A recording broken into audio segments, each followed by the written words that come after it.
Hello mga kamanay, kag mga kamanoy, kamusta na po kayo? Andito kami ngayon sa Costco at may bibilhin. Ang Costco na ito is sobrang laki talaga, pang wholesalan sila. So, pang maramihan talaga yung mabibili mo dito.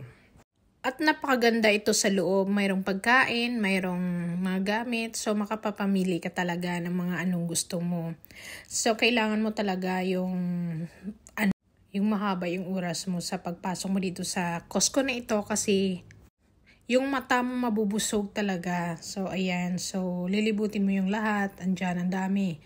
Alan. So, makikita mong lahat. Ang grabe ang mga box na yan. Puro cucumber, mga yung tagkinahon talaga siya. Tag-box talaga.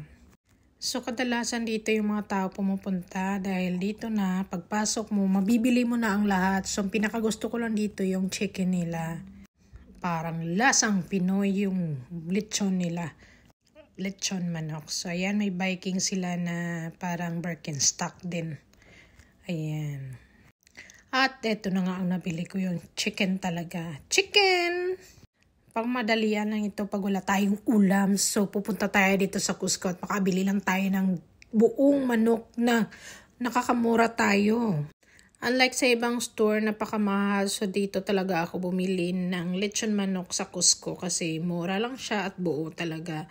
So, atin siyang hihiwain kasi, ayan, hiwain sa pakunti-kunti hanggang sa kakainin natin. Have a great day!